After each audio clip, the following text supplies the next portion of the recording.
Have you ever met someone who just wouldn't stop talking? And the more they spoke, the less you respected them?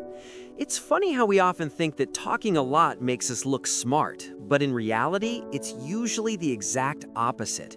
Your words are like a wide open window into your mind and your heart. They show everyone whether you are truly in control or if you are just reacting to the chaos of life. Most people use their words to hide their fears, but they actually end up showing their weaknesses instead. Today, I want to share 5 specific things that people say when they haven't learned how to master their own minds. If you can stop saying these 5 things, you'll find a level of strength most people never even dream of. Let's be real for a second. Life is loud, and the world is full of opinions. But the strongest people aren't the ones who shout the loudest. They are the ones who know the value of their words. The first thing a weak person always says is, "It's not my fault." We hear this everywhere today, from small mistakes at home to big failures at work. When you blame the economy, your boss, or just bad luck, you are actually handing over your power. You are telling the world that you are a victim and that you have no way to change your own story. But the great Marcus Aurelius taught us that we have power over our minds, not the things happening outside of us. When you stop making excuses, you start to grow into the kind of person who is truly solid. This is the very first step toward Stoicism. Become undefeatable. Instead of pointing fingers, a wise person stops and asks, "What can I do right now to make this better?" They know that taking responsibility is the only path to real personal growth. Blame is a trap that keeps you feeling small, but ownership is the key to finally moving forward. The second phrase you'll hear an unwise person say is, "I already know that." This little sentence is like a giant wall that stops you from ever learning anything new. Usually, people say this because they are afraid of looking like they don't have all the answers. But the most brilliant minds in history were always the ones asking the most questions. They were okay with being the student, even when they were already successful. Wisdom requires you to be humble and realize that life is a school that never ends. If you want to master the Stoic mindset, you have to be comfortable with not knowing everything. By listening more than you speak, you tap into a kind of ancient wisdom that most people walk right past. The moment you think you've reached the top is the moment you stop climbing.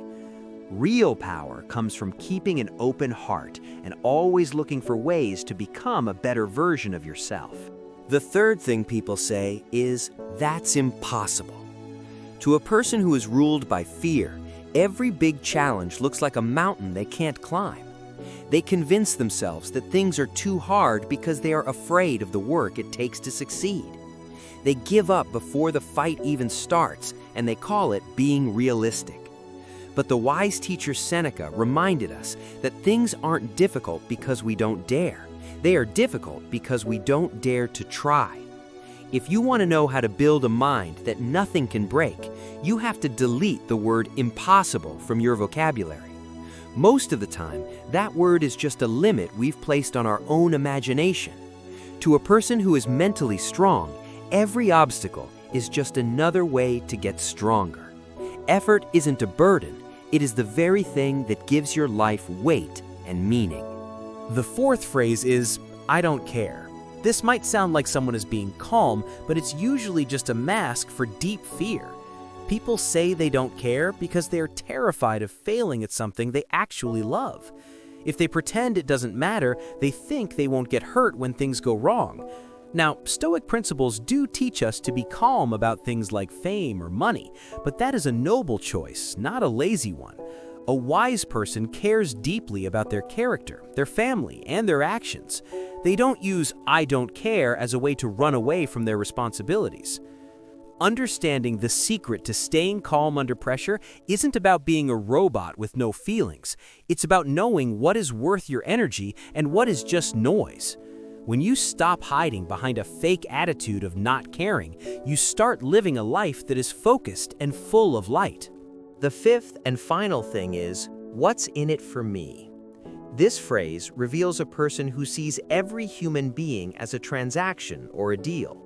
They only help if they are going to get something back, and they only work if there's a trophy at the end. But Marcus Aurelius gave us a much warmer way to look at life. He said that what is not good for the beehive cannot be good for the bee.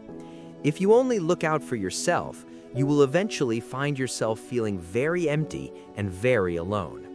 A meaningful life is built on what you give to others, not just what you take for yourself. A wise person seeks to contribute because they know that helping others is where true happiness lives. They follow a path of kindness and responsibility instead of just thinking about greed. When you focus on helping the people around you, you naturally find your own place and your own peace. Your words are much more than just sounds in the air. They are a map of your soul. When you change the way you talk, you slowly begin to change the way you think and how you feel. By cutting out these 5 phrases, you clear a path for a much stronger and more peaceful version of yourself. It takes a lot of practice, and some days will be harder than others. But every time you choose a wise word over a foolish one, you are winning a battle for your own life. You are building a foundation based on strength, heart, and true inner peace. Mastering your words is truly one of the fastest ways to change your entire destiny. I really hope these lessons help you stay steady and warm, no matter what kind of weather life throws at you. Changing our habits isn't easy, but honestly, you've already taken the first step just by being here. If you felt a spark of inspiration today, please give this video a like and hit that subscribe button. It really helps me keep sharing these heart-to-heart talks with people who might need them right now. We're all on this journey together, and I'm so glad you've joined us here at Wisdom Seekers. You know, clicking that subscribe button is probably the only thing you'll do today that makes you feel like an ancient philosopher without having to wear a heavy toga. Thanks for being here with me. Stay strong, stay kind, and I'll see you in the next one.